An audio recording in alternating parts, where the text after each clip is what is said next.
दिखाएं और वो नैरेटिव देश के जन जन के अंदर एक नया विश्वास पैदा करे। तो सेना की आलोचना करो, सेना को गाली दो, सेना पर आरोप करो।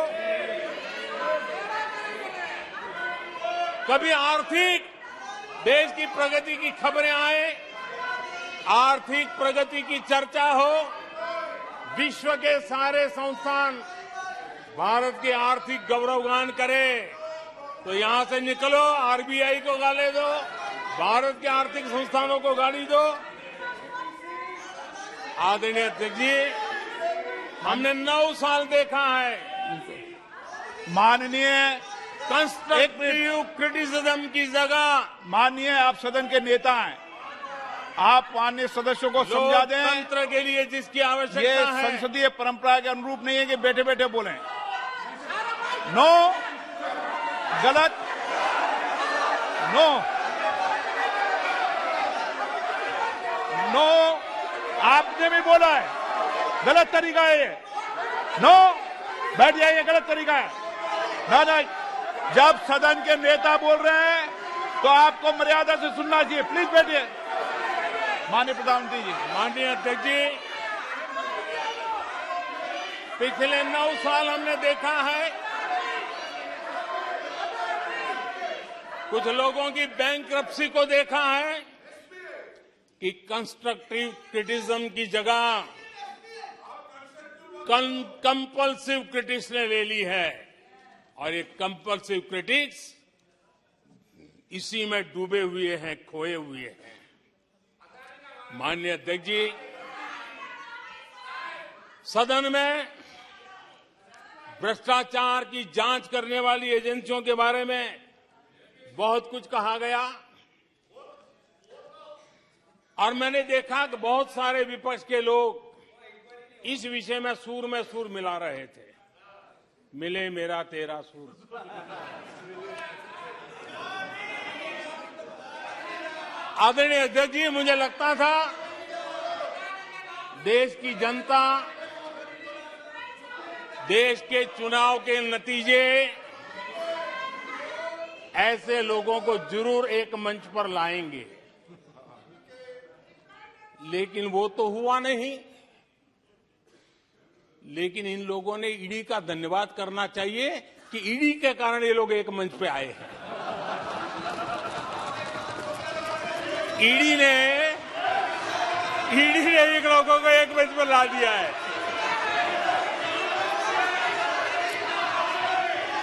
और इसलिए जो काम देश के मतदाता नहीं कर पाए,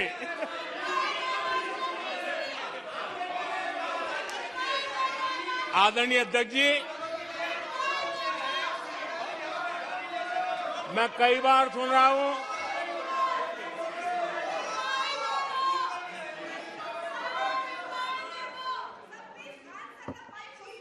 माननीय अध्यक्ष जी, मैं कई बार सुन रहा हूं यहां कुछ लोगों को हार्वर्ड स्टडी का बड़ा क्रेज है। हार्वर्ड स्टडी है, बड़ा क्रेज है। कोरोना काल में ऐसा ही कहा गया था, और कांग्रेस ने कहा था कि भारत की बर्बादी पर हार्वर्ड में केस स्टडी होगी, ऐसा कहा था।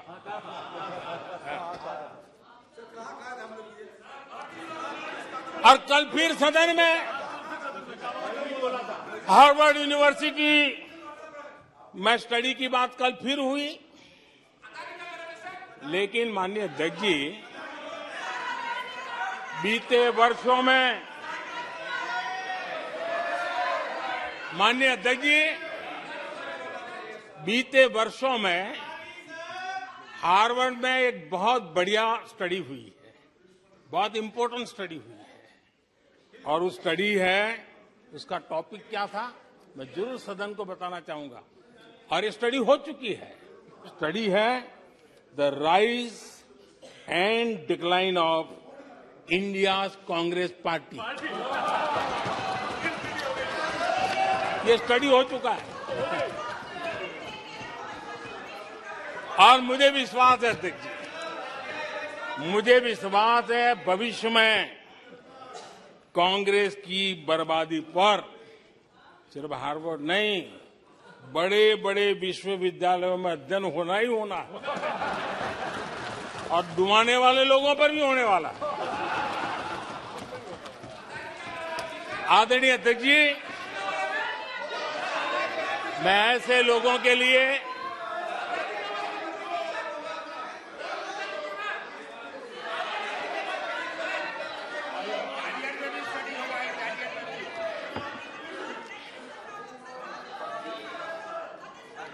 आदरणीय अध्यक्ष जी,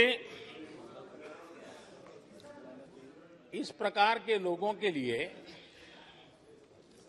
दुष्यंत कुमार ने बहुत बढ़िया बात कही है और दुष्यंत कुमार ने जो कहा है बहुत फिट बैठता है। उन्होंने कहा है, तुम्हारे पांव के नीचे, तुम्हारे पांव के नीचे कोई जमीन नहीं, तुम्हारे पांव के नीचे कोई जमीन नहीं। कमाल ये है कि फिर भी तुम्हें यकीन नहीं।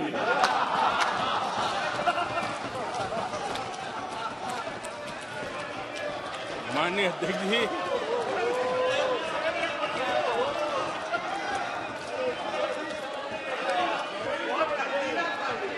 आदरणीय अध्यक्ष जी, सुनो फिर। आदरणीय अध्यक्ष जी, ये लोग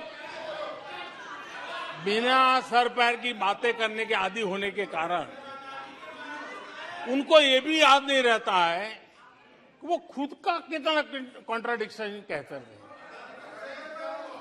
कभी एक बात, कभी दूसरी बात, कभी एक तरफ, कभी दूसरी तरफ। हो सकता है वो आत्मचिंतन करके खुद के अंदर जो विरोधाभास है उसको भी तो ठीक करेंगे। अब 2014 से ये लगातार कोस रहे हैं, हर मौके पर कोस रहे हैं, भारत कमजोर हो रहा है, भारत की कोई सुनने को तैयार नहीं है, भारत की दुनिया में कोई वजूद नहीं रहा, न जाने क्या क्या कहा। और अब क्या कह रहे हैं? अब कह रहे हैं कि भारत इतना मजबूत हो गया है कि दूसरे देशों को दबकाकर फैसले करवा रहा है।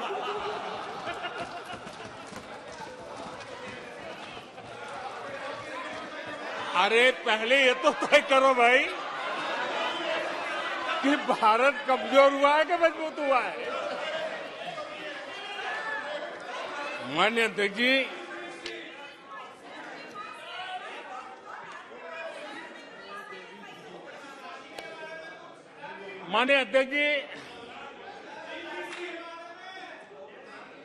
कोई भी जीवंत संगठन होता है, अगर एक जीवंत व्यवस्था होती है, जो जमीन से जुड़ी हुई व्यवस्था होती है, वे जनता जनार्दन में क्या चलता है लोगों के अंदर उसका चिंतन करता है, उससे कुछ सीखने की कोशिश करता है और अपनी राह भी समय रहते हुए बदलता रहता है। लेकिन जो अहंकार में डूबे होते हैं, जो बस सब कुछ हम ही को ज्ञान है, सब हमारा ये सही सही है, ऐसी जो सोच में जीते हैं, उनको लगता है कि मोदी को गाली दे करके ही हमारा रास्ता निकलेगा। मोदी पर झूठे अनाप शनाप कीचड़ उछाल करके ही रास्ता निकलेगा। अब 22 साल बीत गए, वो गलतफहमी पाल करके बैठे हुए हैं।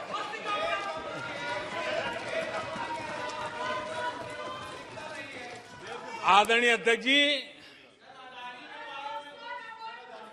मोदी पे भरोसा अखबार की सुर्खियों से पैदा नहीं हुआ है।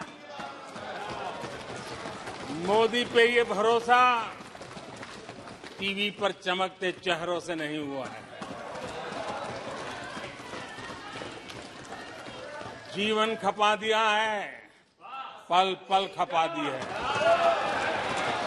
देश के लोगों के लिए खपा दी है, देश के उज्जवल भविष्य के लिए खपा दी है।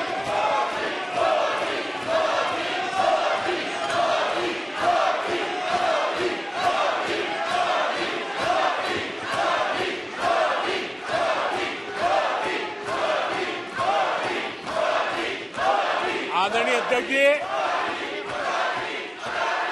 आदरणीय अध्यक्ष जी,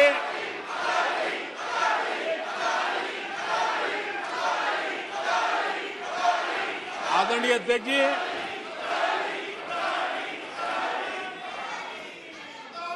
जो देशवासियों का मोदी पर भरोसा है, ये इनकी समझ के दायरे से बाहर है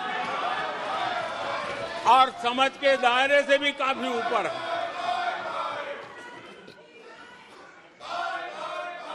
क्या ये झूठे आरोप लगाने वालों पर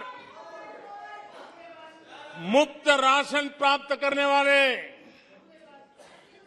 मेरे देश के 80 करोड़ देशवासी क्या कभी उन पर भरोसा करेंगे क्या? आदरणीय अध्यक्ष ji, one nation one ration card देश भर में कहीं पर भी गरीब से गरीब को भी जब राशन मिल जाता है, वो आपकी झूठी बातों पर, आपके गलत गलीच आरोपों पर कैसे भरोसा करेगा? आदरणीय अध्यक्ष जी, जिस किसान के खाते में साल में 3 बार पीएम किसान सम्मान निधि के 11 करोड़ किसानों के खाते में पैसा जमा होते हैं, वो आपकी गालियां, आपके झूठे आरोपों पर विश्वास कैसा करेगा? आदरणीय अध्यक्ष जी, जो कल फुटपाथ पर जिंदगी जीने के लिए मजबूर था, जो झुग्गी झोपड़ी में जिंदगी बसर करता था, ऐसे 3 करोड़ से ज्यादा लोगों को पक्के घर मिले हैं। उनको तुम्हारी ये गालियां, ये तुम्हारे झूठी बातें क्यों वो भरोसा करेगा? अध्यक्ष जी, आदरणीय अध्यक्ष जी, 9 करोड़ लोगों को मुफ्त गैस का कनेक्शन मिला है, वो आपकी झूठ को कैसे स्वीकार करेगा? 11 करोड़ बहनों को इज्जत घर मिला है, शौचालय मिला है, वो आपके झूठ को कैसे स्वीकार करेगा? आदरणीय अध्यक्ष जी, आजादी के 75 साल बीत गए, 8 करोड़ परिवारों को आज नल से जल मिला है, वो माताएं तुम्हारे झूठ को कैसे स्वीकार करेगी? तुम्हारी गलतियों को, गालियों को कैसे स्वीकार करेगी? आयुष्मान भारत योजना, आयुष्मान भारत योजना से 2 करोड़ परिवारों को मदद पहुंची है, जिंदगी बच गई है उनकी। मुसीबत के समय मोदी काम आया है, तुम्हारी गालियां को वो कैसे स्वीकार करेगा? कैसे स्वीकार करेगा? आदरणीय अध्यक्ष जी, आपकी गालियां, आपके आरोपों को इन कोटि कोटि, आदरणीय अध्यक्ष जी, आपकी गालियों को, आपके आरोपों को इन कोटि कोटि भारतीयों से होकर के गुजरना पड़ेगा, जिनको दशकों तक मुसीबतें में जिंदगी जीने के लिए तुमने मजबूर किया था। आदरणीय अध्यक्ष जी, कुछ लोग अपने लिए, अपने परिवार के लिए बहुत कुछ तबाह करने पर लगे हुए हैं। अपने लिए, अपने परिवार के लिए जी रहे हैं। मोदी तो 25 करोड़ देशवासियों के परिवार का सदस्य है। आदरणीय अध्यक्ष जी, 140 करोड़ देशवासियों के आशीर्वाद, ये मेरा सबसे बड़ा सुरक्षा कवच है। और गालियों के शस्त्र से, झूठ के शस्त्रास्त्रों से इस सुरक्षा कवच को कभी तुम भेद नहीं सकते हो। वो विश्वास का सुरक्षा कवच है और इन शस्त्रों से तुम कभी भेद नहीं सकते हो। आदरणीय अध्यक्ष जी,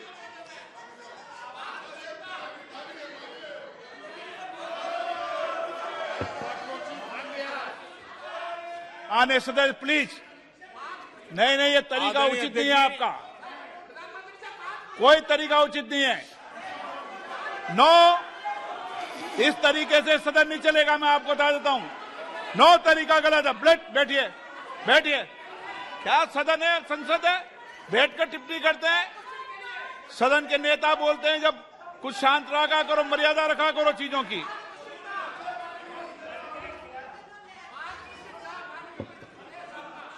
आदरणीय अध्यक्ष जी, हमारी सरकार कुछ बातों के लिए प्रतिबद्ध है। समाज के वंचित वर्ग को वरीयता, उस संकल्प को लेकर के हम जी रहे हैं, उस संकल्प को लेकर के चल रहे हैं।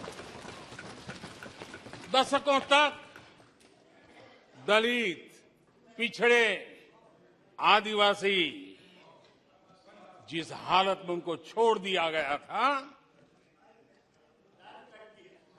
वो सुधार नहीं आया जो संविधान निर्माताओं ने सोचा था, जो संविधान निर्माताओं ने निर्दिष्ट किया था।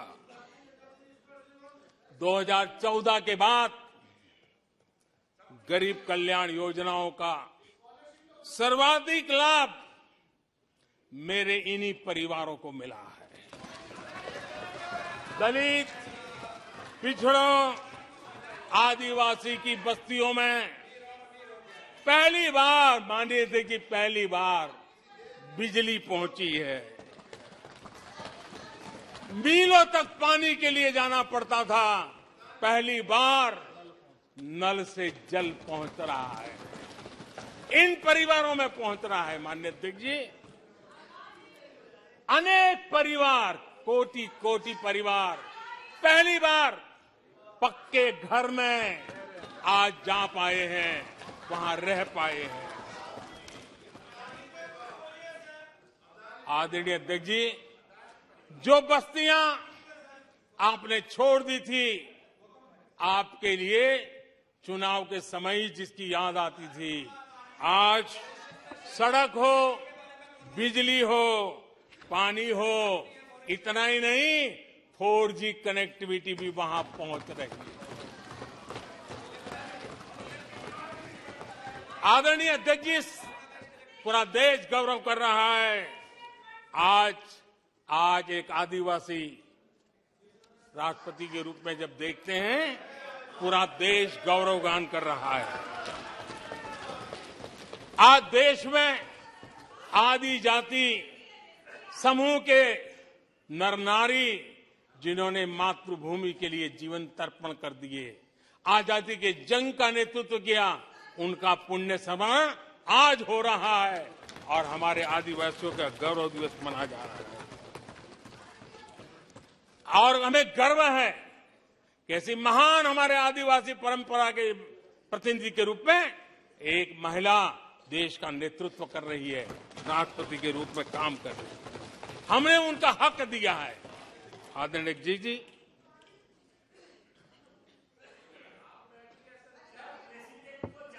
आदरणीय अध्यक्ष जी, हम पहली बार देख रहे हैं।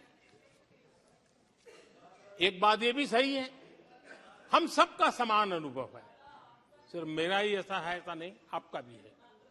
हम सब जानते हैं कि जब मां सशक्त होती है तो पूरा परिवार सशक्त होता है।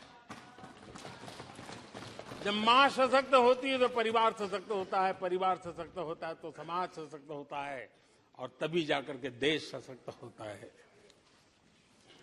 और मुझे संतोष है कि माताएं, बहनों, बेटियों को सबसे ज्यादा सेवा करने का सौभाग्य हमारी सरकार को मिला है। हर छोटी मुसीबत को दूर करने का प्रामाणिक पूर्वक प्रयास किया है। बड़ी संवेदनशीलता के साथ उस पर हमने ध्यान केंद्रित किया है। आदरणीय अध्यक्ष जी, कभी कभी मजाक उड़ाया जा रहा है, ऐसा कैसा प्रधानमंत्री है, लाल किले पर से टॉयलेट की बातें करता है, बड़ी मजाक उड़ाई गई। आदरणीय अध्यक्ष जी, ये टॉयलेट, ये इज्जतघर, इन मेरी माताओं बहनों की क्षमता, उनकी सुविधा, उनका सुरक्षा का सम्मान करने वाली बात। इतना ही नहीं मानिए अध्यक्ष जी, जब मैं सैनिटरी पैड की बात करता हूं तो लोगों को लगता है अरे प्रधानमंत्री ऐसे विजय में क्यों जाते हैं। माननीय अध्यक्ष जी, सैनिटरी पैड्स के अभाव में गरीब बहन बेटियों के अपमान सहती थी, बीमारियों का शिकार हो जाती थी।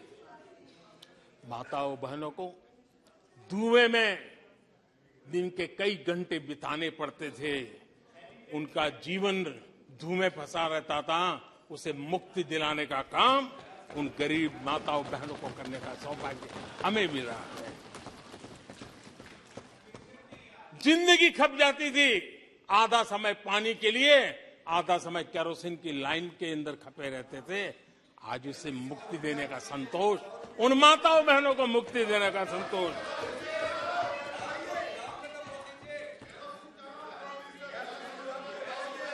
माननीय अध्यक्ष जी, जो पहले चलता था, अगर वैसा ही हम चलने देते, शायद कोई हमें सवाल भी नहीं पूछता कि मोदी जी ये क्यों नहीं किया, वो क्यों नहीं किया, क्योंकि देश को आपने ऐसी स्थिति में ला दिया था कि इससे बाहर निकल ही नहीं सकता था। वैसी निराशा में देश को झोंक कर रखा हुआ था। हमने उज्ज्वला योजना से धुएं से मुक्ति दिलाई, जल जीवन से पानी दिया, बहनों के सशक्तिकरण के लिए काम किया। 9 करोड़ बहनों को सेल्फ हेल्प ग्रुप, स्वयं सहायता समूह से जोड़ना, माइनिंग से लेकर के डिफेंस तक, आज माताओं बहनों को, बेटियों को अवसर खोल दिए हैं। ये खोलने का काम हमारी सरकार ने किया है। आदरणीय अध्यक्ष जी, इस बात को हम याद करें, वोट बैंक की राजनीति ने देश के सामर्थ्य को कभी कभी बहुत बड़ा गहरा धक्का पहुंचाया है, और उसी का परिणाम है कि देश में जो होना चाहिए, जो समय पे होना चाहिए था, उसमें काफी देर हो गई। आप देखिए, मध्यम वर्ग लंबे समय तक मध्यम वर्ग को पूरी तरह नकार दिया गया, उसकी तरफ देखा तक नहीं गया। एक प्रकार से वो मान के चला कि हमारा कोई नहीं, अपने ही बलबूते पर जो हो सकता है करते चलो। वो अपनी पूरी शक्ति बेचारा खपा देता था। लेकिन हमारी सरकार, एनडीए सरकार ने मध्यम वर्ग की ईमानदारी को पहचाना है, उन्हें सुरक्षा प्रदान की है, और आज हमारा परिश्रमी मध्यम वर्ग देश को नई ऊंचाई पर ले जा रहा है। सरकार के विभिन्न योजनाओं से मध्यम वर्ग को कितना लाभ हुआ है, माननीय अध्यक्ष जी, मैं उदाहरण देता हूं। 2014 से पहले जीबी डेटा, क्योंकि आज युग बदल चुका है, ऑनलाइन दुनिया चल रही है, हर एक के हाथ में मोबाइल पड़ा हुआ है, कुछ लोगों के जेब फटे हुए हो तो भी मोबाइल तो होता ही है। आदरणीय अध्यक्ष जी, 2014 के पहले जीबी डेटा की कीमत 250 रुपया थी। आज सिर्फ 10 रुपया। आज सिर्फ 10 रुपया। आदरणीय अध्यक्ष जी, एवरेज हमारे देश में एक नागरिक एवरेज 20 जीबी का उपयोग करता है। अगर उस हिसाब को मैं लगाऊं तो एवरेज एक व्यक्ति का 5,000 रुपया बचता है। आदरणीय अध्यक्ष जी, 5,000 रुपया बचता है। आदरणीय अध्यक्ष जी, जन औषधि स्टोर आज पूरे देश में आकर्षण का कारण बने हैं, क्योंकि मध्यम वर्ग का परिवार उसको, अगर परिवार में सीनियर सिटीजन है, डायबिटीज जैसी बीमारी है, तो 1,000, 2,000, 2,500, 3,000 की दवाई हर महीना लेनी पड़ती है। जन औषधि केंद्र में जो दवाई बाजार में 100 रुपए में मिलती है, जन औषधि में 10 रुपए 20 रुपए में मिलती है।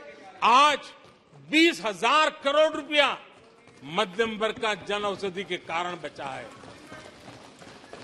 माननीय अध्यक्ष जी,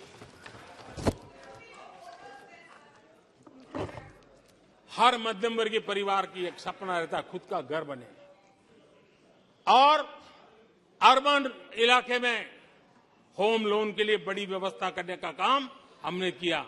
और रेरा का कानून बनाने के कारण जो कभी इस प्रकार के तत्व मध्यम वर्ग की मेहनत की कमाई को सालों तक डुबो कर रख देते थे, उसमें से मुक्ति दिला करके उसको एक नया विश्वास देने का काम हमने किया, और उसके कारण खुद का घर बनाने की उसकी सहूलियत बढ़ गई है।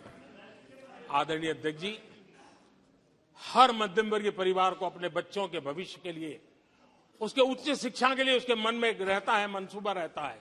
वो चाहता है आज जितनी मात्रा में मेडिकल कॉलेजेस हो, इंजीनियरिंग कॉलेज हो, प्रोफेशनल कॉलेजों की संख्या बढ़ाई गई है, सीटें बढ़ाई गई हैं, उसने मध्यम वर्ग के एस्पिरेशन को बहुत उत्तम तरीके से एड्रेस किया है।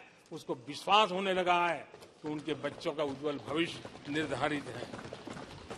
आदरणीय अध्यक्ष जी, देश को आगे बढ़ाना है तो भारत को आधुनिकता की तरफ गए बिना कोई चारा नहीं, और समय की मांग है कि अब समय नहीं गंवा सकते, और इसलिए हमने इंफ्रास्ट्रक्चर की तरफ बहुत बड़ा ध्यान दिया है। और ये भी माने, स्वीकार होगा, भारत की एक जमाने में पहचान थी गुलामी के कालखंड के पहले। गुलामी के कालखंड के पहले ये देश आर्किटेक्चर के लिए, इंफ्रास्ट्रक्चर के लिए दुनिया में उसकी एक ताकत थी, पहचान थी। गुलामी के कालखंड में सारा नष्ट हो गया। देश आजाद होने के बाद वो दिन दोबारा में आएगा ऐसी आशा थी, लेकिन वो भी समय बीत गया। जो होना चाहिए था, जिस गति से होना चाहिए, जिस स्केल से होना चाहिए था, वो हम नहीं कर पाए। आज उसमें बहुत बड़ा बदलाव इस दशक में देखा जा रहा है। सड़क हो, समुद्री मार्ग हो, व्यापार हो, वाटरवेज हो, हर क्षेत्र में आज इंफ्रास्ट्रक्चर का कायाकल्प देख रहा है। हाईवे पर रिकॉर्ड निवेश हो रहा है। माननीय अध्यक्ष जी, दुनिया भर में आज चौड़ी सड़कों की बात होती थी, भारत में चौड़ी सड़कें, हाईवे, एक्सप्रेसवे आज देश की नई पीढ़ी देख रही है। भारत में वैश्विक स्तर के अच्छे हाईवे, एक्सप्रेस दिखे, इस दिशा में हमारा काम है। पहले रेलवे इंफ्रास्ट्रक्चर अंग्रेजों ने जो देकर के गए, उसी पर भी हम बैठे रहे, उसी को हमने अच्छा मान लिया, गाड़ी चलती थी। आदरणीय अध्यक्ष जी, वो समय था, आदरणीय अध्यक्ष जी, जो समय था, जिस प्रकार से अंग्रेजों छोड़ करके गए थे, उसी भाव में जीते रहे। और रेलवे की पहचान क्या बन गई थी? रेलवे यानी धक्का मुक्की, रेलवे यानी एक्सीडेंट, रेलवे यानी लेट लतीफ। यही यानी एक स्थिति थी। लेट लतीफ में एक कहावत बनी गई थी, रेलवे यानी लेट लतीफी। एक समय था हर महीने एक्सीडेंट होने वाली घटनाएं बार बार आती थी। एक समय था एक्सीडेंट एक किस्मत बन गई थी। लेकिन अब ट्रेनों के अंदर वंदे भारत, वंदे भारत की मांग हर एमपी चिट्ठी लिखता है, मेरे यहां वंदे भारत चालू करो। आज रेलवे स्टेशनों का कायाकल्प हो रहा है, आज एयरपोर्ट का कायाकल्प हो रहा है।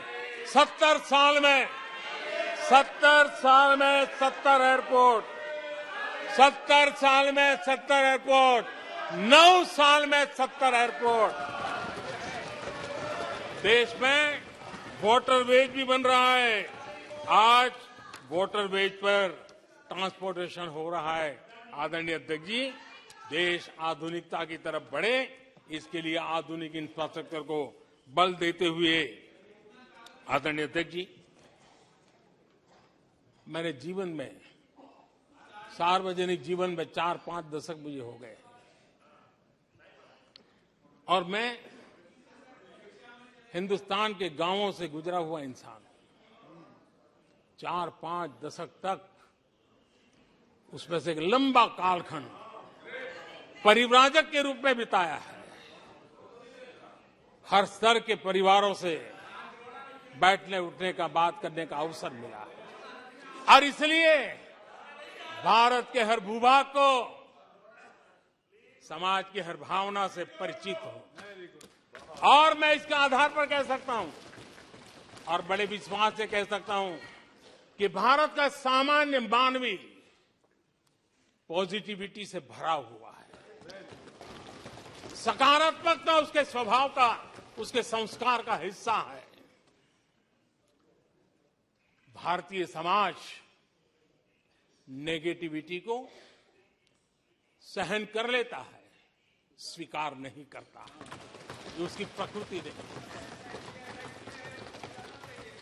भारतीय समुदाय का स्वभाव खुशमिजाज है, स्वप्नशील समाज है, सत्कर्म के रास्ते पर चलने वाला समाज है, सृजन कार्य से जुड़ा हुआ समाज है।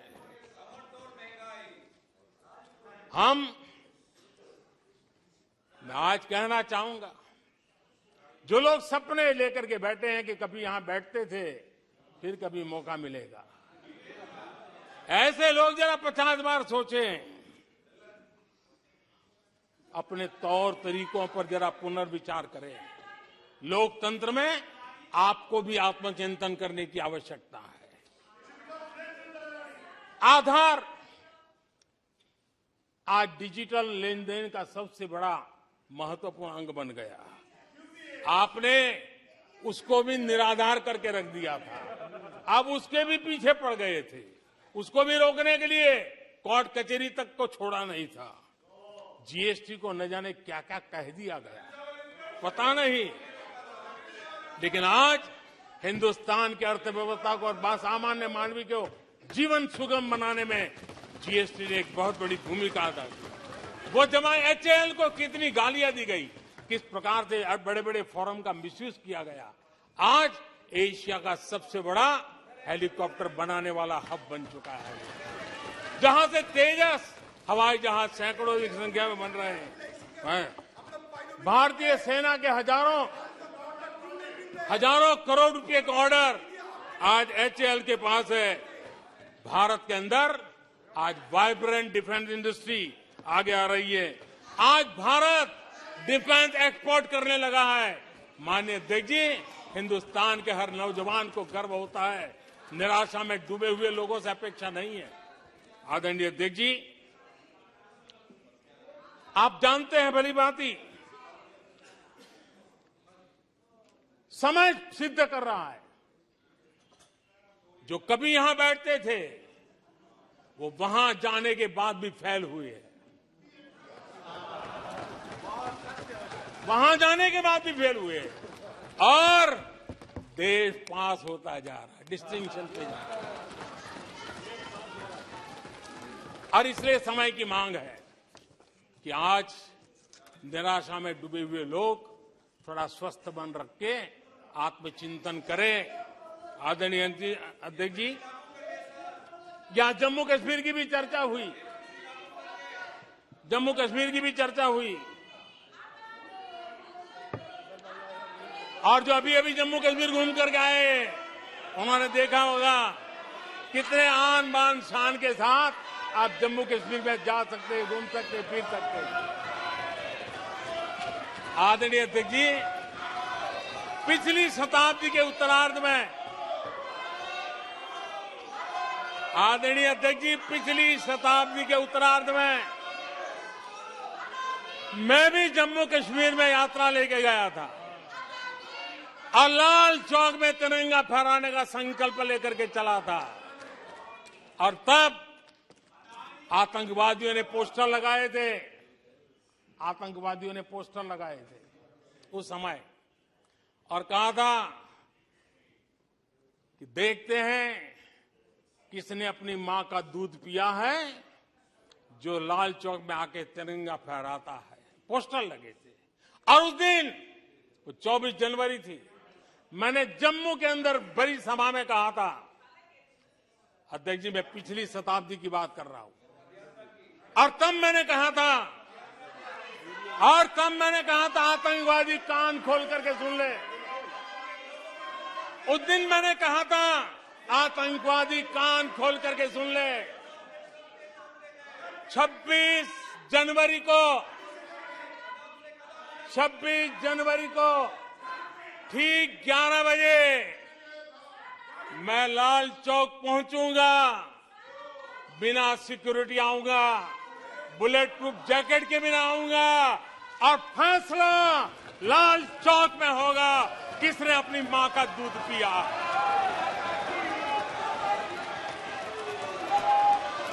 वो समय था माननीय अध्यक्ष जी। और जब श्रीनगर के लाल चौक में तिरंगा फहराया, उसके बाद मैंने मीडिया के लोग पूछने लगे, मैंने कहा था कि आमतौर पर तो 15 अगस्त और 26 जनवरी को जब भारत का तिरंगा लहराता है तो भारत के आयुध, भारत के बारूद सलामी देते हैं, आवाज करके देते हैं। मैंने कहा आज जब मैं लाल चौक के अंदर तिरंगा फहरा हूं, दुश्मन देश का बारूद भी सलामी कर रहा है, गोलियां चला रहा था, बंदूकें बम फोड़ रहा था। आदरणीय अध्यक्ष जी, आज जो शांति आई है, आज चैन से जा सकते हैं, सैकड़ों की तादाद में जा सकते हैं। ये माहौल और पर्यटन की दुनिया में कई दशकों के बाद सारे रिकॉर्ड जम्मू कश्मीर ने तोड़े हैं। आज जम्मू कश्मीर में लोकतंत्र का उत्सव मनाया जा रहा है। आदरणीय अध्यक्ष जी, आज जम्मू कश्मीर में हर घर तिरंगा का सफल कार्यक्रम होते हैं। मुझे खुशी है, कुछ लोग हैं जो कभी कहते थे तिरंगे से शांति बिगड़ने का खतरा लगता था, कुछ लोगों को ऐसा कहते थे कि तिरंगे से जम्मू कश्मीर में शांति बिगड़ने का खतरा लगता था।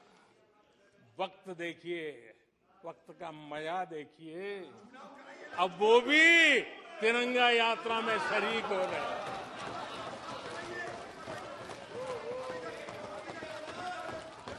और आदरणीय अध्यक्ष जी, अखबारों में एक खबर आई थी जिसकी तरफ ध्यान नहीं गया होगा। आदरणीय अध्यक्ष जी,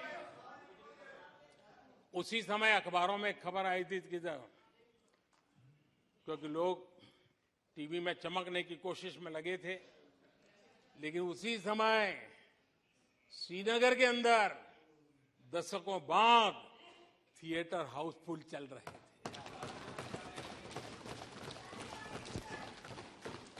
और अलगाववादी दूर दूर तक नजर नहीं आते थे।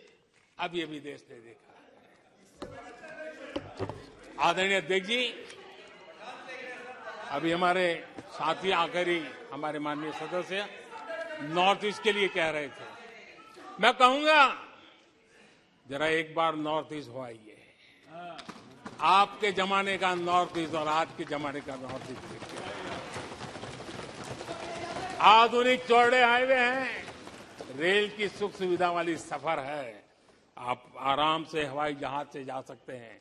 नॉर्थ ईस्ट के हर कोने में आज बड़ी, और मैं गर्व के साथ कहता हूं, आजादी का 75 साल मना रहे हैं, तब मैं गर्व से कहता हूं इन 9 साल में करीब 7500 7,500 7,500 जो हथियार के रास्ते पर चल पड़े थे, ऐसे लोगों ने सरेंडर किया और अलगाववादी प्रवृत्ति छोड़ करके मुख्य धारा में आने का काम किया है।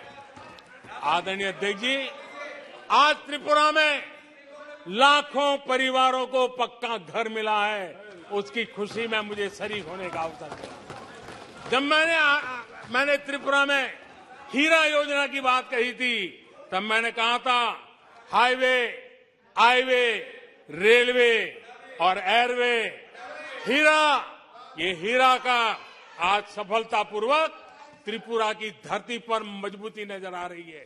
त्रिपुरा तेज गति से आज भारत की विकास यात्रा का भागीदार बना है। आदरणीय अध्यक्ष जी, मैं जानता हूं सच सुनने के लिए भी बहुत सामर्थ्य लगता है। आदरणीय अध्यक्ष जी, झूठे गंदे आरोपों को सुनने के लिए भी बहुत बड़ा धैर्य लगता है, और मैं इन सबका अभिनंदन करता हूं जिन्होंने धैर्य के साथ गंदी से गंदी बातें सुनने का ताकत दिखाई है। ये अभिनंदन के अधिकारी हैं। लेकिन जो सच सुनने का सामर्थ्य नहीं रखते हैं, वो कितनी निराशा की गर्त में डूब चुके होंगे, इसका देश आज सबूत देख रहा है। माननीय अध्यक्ष जी,